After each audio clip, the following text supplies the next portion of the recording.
अब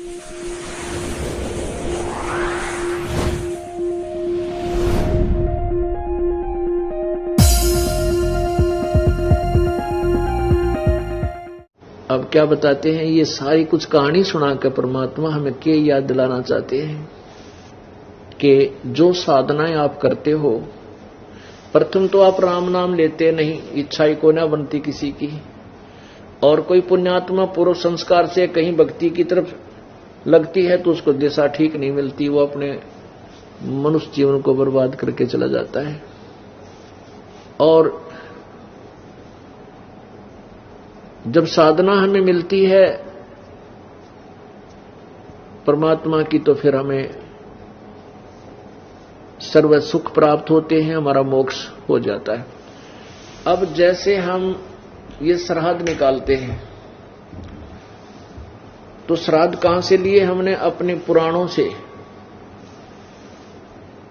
से हमने श्राद्ध निकालने का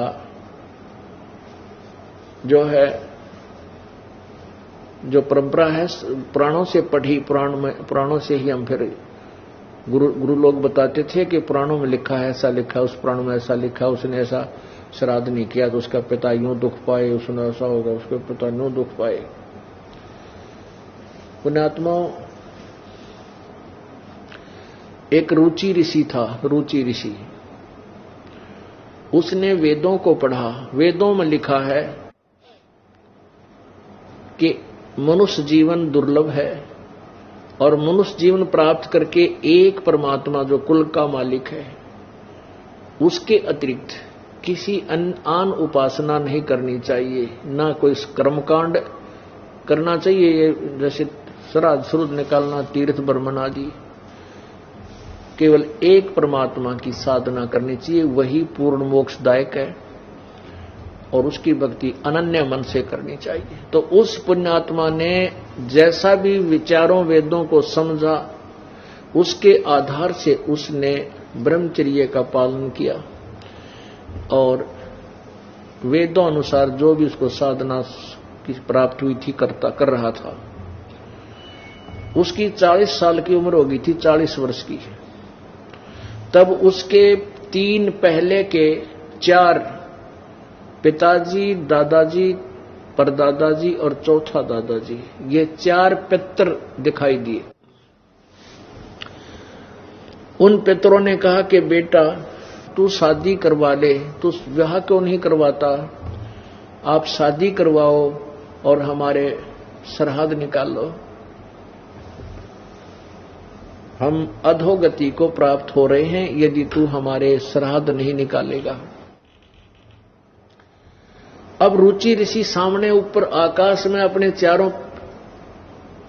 दादा, पिताजी, दादा, परदादा और चौथे दादा को देखकर एकदम सहम गया, प्रभावित हुआ, हाथ जोड़कर कहने लगा कि हे पितामहो, वेद में इस कर्म कांड को, यानी जो श्राद्ध आदि आप करने को कह रहे हो, इसको तो अविद्या लिखा है कि मूर्खों के काम है ये करना, फिर आप मुझसे क्यों करवा रहे हो, ऐसे कर्म में मुझे क्यों लगा रहे हो?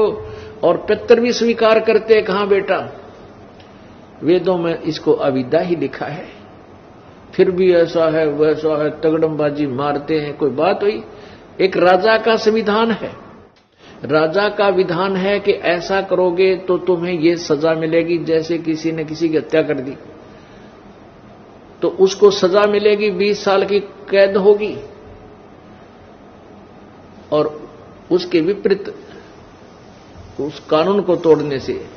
अब जैसे एक दरोगा का मित्र था, एक व्यक्ति गांव में, तो उसने अपने मित्र दरोगा से, जो उसी क्षेत्र का प्रभारी था, उसे जाकर कहा कि मेरा साथ वाला घर में मेरा एक पड़ोसी मुझे बहुत परेशान कर रहा है, मैं बहुत तंग कर रखा हूं उसने।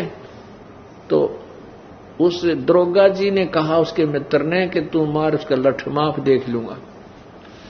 अब दरोगा जी के आदेश का पालन करते हुए उस व्यक्ति ने आकर अपने पड़ोसी के झगड़ा ठान लिया और लट्ठम लट्ठा हो गया, उसका सिर में चोट लगने से वो पड़ोसी मर गया। अब पड़ोसी मर गया तो राजा का विधान टूट गया, तो उसको पुलिस पकड़ कर लेकर गई और जेल में डाल दिया, उसको सजा हुई। अब क्योंकि उसने राजा का विधान तोड़ दिया, एक अधिकारी के कहने थे, अधिकारी की आज्ञा का पालन कर लिया और राजा का विधान तोड़ दिया, तो दंड का भागी हुआ। इसी प्रकार हमारे वेदों और गीता जी में परमात्मा का विधान है, उसके अनुसार साधना हमने करनी है, उसके विपरीत नहीं करनी चाहिए। यदि उसके विपरीत कोई देव है, चाहे ब्रह्मा है, चाहे विष्णु है, चाहे शिव है, या कोई और ऋषि है, महर्षि है, कोई आज्ञा करता है उस परमात्मा के विधान के विपरीत कोई साधना करने को, तो वो शास्त्र विधि विरुद्ध साधना है। और गीता जी अध्याय नंबर 16 के श्लोक नंबर 23 में लिखा है कि शास्त्र विधि को त्याग कर जो मनमाना आचरण करते हैं, वो मनमानी पूजा करते हैं, ना उनकी कोई गति होती है, ना कार्य कोई सिद्धि होती है, ना उनका कोई सुख प्राप्त होता है, उनको व्यर्थ होता है। पितर खुद स्वीकार कर रहे हैं कि जो भी आप क्रिया कह रहे हो वेदों में इसको अविद्या बताया है, और स्वयं कह रहे हैं कि पुत्र फिर भी ऐसा है ना, पितर ये दे देते हैं, पितर वो दे देते हैं, तो वो आदेश पितरों का है। विष्णु पुराण के अंदर यहां तक प्रमाण लिखा है कि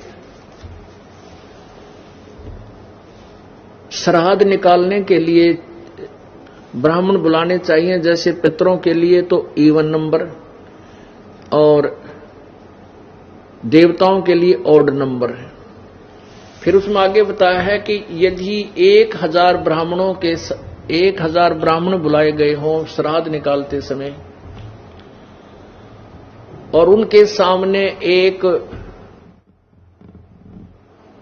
उनके समक्ष एक योगी यानी तत्वदर्शी संत एक अकेला ही वहां बुला लिया जाए श्राद्ध कर्म में, तो वो तत्वदर्शी संत उन 1000 ब्राह्मणों का भी उद्धार करे और यजमान का भी उद्धार करे।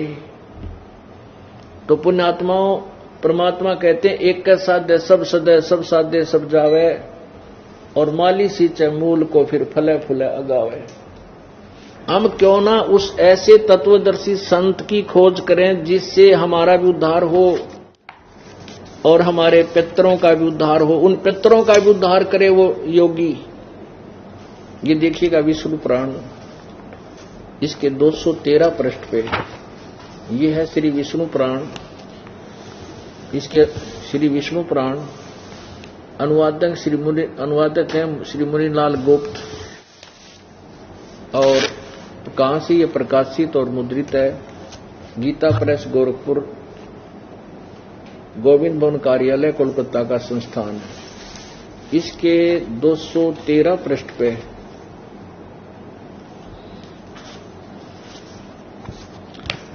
ये देखिएगा, पृष्ठ नंबर 213 और तृतीय अंश अध्याय नंबर 15 और 16, ये 16 में है। अध्याय नंबर 15 के लास्ट में है कि हे भोपाल, पितर गण का आधार चंद्रमा है और चंद्रमा का आधार योग है, इसलिए श्राद्ध में योगी जन को नियुक्त करना अति उत्तम है। हे राजन, यदि श्राद्ध भोजी 1000 ब्राह्मणों के सम्मुख एक योगी भी हो तो वह यजमान सहित उन सब का उद्धार कर देता है। अब फिर हम क्यों डले डोवा, इधर ब्राह्मण बुलावा, इधर तो फिर 4 बुलाओ, 2 बुलाओ, 10 बुलाओ, तो क्यों ना हम एक ही तत्वदर्शी संत की शरण ग्रहण करें जो ब्राह्मणों का भी उद्धार कर दे और हमारा भी उद्धार करे। अब वो रुचि ऋषि की जो कथा है वो ये मार्कंडे पुराण के अंदर है, रुचि ऋषि की कथा। अब देखिएगा इसके 242 पृष्ठ पे ये मार्कंडे पुराण, ये है मार्कंडे पुराण और ये गीता प्रेस गोरखपुर से प्रकाशित है। प्रकाशक एवं मुद्रक हैं गीता प्रेस गोरखपुर, गोविंद भवन कार्यालय कोलकाता का संस्थान। इसके 243 पृष्ठ पे है।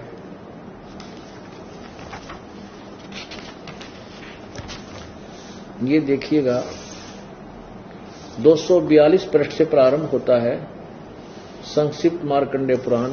नीचे रोच्चे मुनि की उत्पत्ति कथा। रोच्चे मार्कंडेय जी कहते हैं, ब्राह्मण पूर्व काल की बात है, प्रजापति रुचि ममता और अहंकार से रहित इस पृथ्वी पर विचरते थे। उन्हें किसी से भय नहीं था। वे बहुत कम सोते थे। उन्होंने न तो अग्नि की स्थापना की थी, न अपने लिए घर ही बना रखा था। वे एक बार भोजन करते और बिना आश्रम के रहते थे। उन्हें सब प्रकार की आसक्तियों से रहित एवं मुनिवर्ती में रहते देखकर उनके पितरों ने उनसे कहा। पितर बोले, बेटा विवाह स्वर्ग और अपवर्ग का हेतु होने के कारण एक पुण्यमय कार्य है, उसे तुमने क्यों नहीं किया? गृहस्थ पुरुष समस्त देवताओं, पितरों, ऋषियों और अतिथियों की पूजा करके पुण्यमय लोकों को प्राप्त करता है। अब देखो, एक गृहस्थ पुरुष समस्त देवताओं, पितरों, ऋषियों और अतिथियों की पूजा करके पुण्यमय लोकों को प्राप्त करता है, मोक्ष नहीं। वह सभा के उच्चारण से देवताओं को सवधा, शब्द से पितरों को तथा अन्नदान बलि वैश्वदेव आदि से भूत आदि प्राणियों एवं अतिथियों का उनका भाग समर्पित करता है। बेटा हम ऐसा मानते हैं, यानी फाइनल नहीं है, हम ऐसा मानते हैं कि गृहस्थ आश्रम को स्वीकार न करने पर तुम्हें इस जीवन में कलेश पर कलेश उठाना पड़ेगा और मृत्यु के बाद में और दूसरे जन्म में भी कलेश ही भोगने पड़ेंगे। अब रुचि ने कहा, पितरगण, परिग्रह मात्र अत्यंत दुख है एवं पाप का कारण होता है। उससे मनुष्य की अधोगति होती है। यही सोचकर मैंने पहले स्त्री संग्रह नहीं किया। मन और इंद्रियों को नियंत्रण में रखकर जो यह आत्म संयम किया जाता है, वह भी परिग्रह करने पर मोक्ष का साधक नहीं होता। ममता रूप कीचड़ में सना हुआ होने पर भी यह आत्मा जो परिग्रह शून्य चित्त रूपी जल से प्रतिदिन धोया जाता है, वह श्रेष्ठ प्रयत्न है।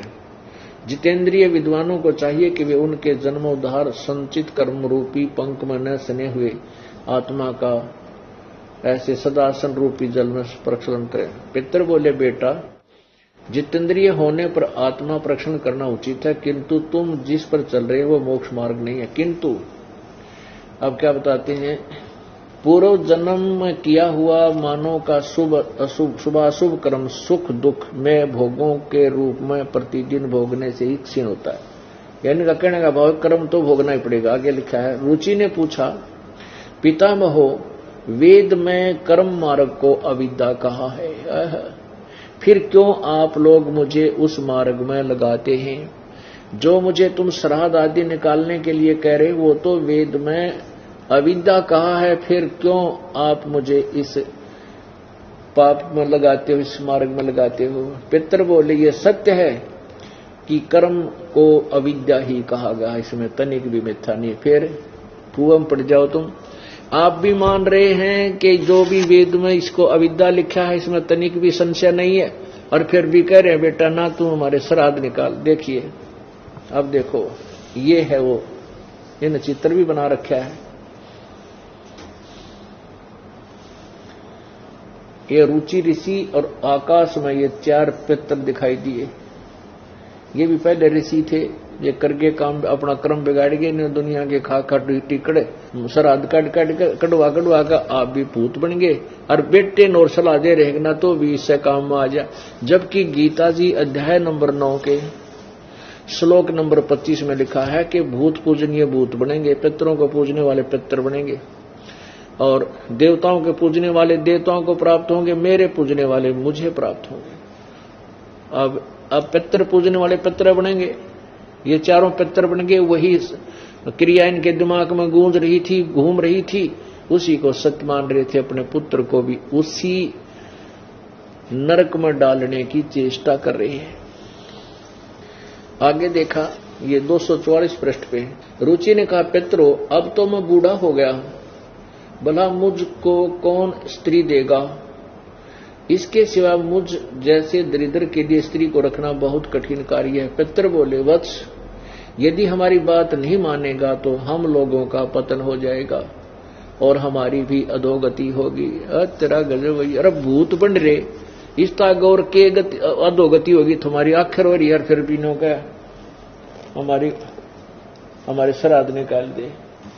अब परमात्मा अपनी अमृतवाणी बताते हैं, गुरुआ गांव बिगाड़े संतो गुरुआ गांव बिगाड़े, ऐसे कर्म जीव कहला दिए ईब झड़े ना जाड़े। अब इनको कोई समझावे कि भाई ये काम ना करो, ये पत्थर मत श्राद्ध मत निकालो, तो कति नहीं मानती बोली आत्मा।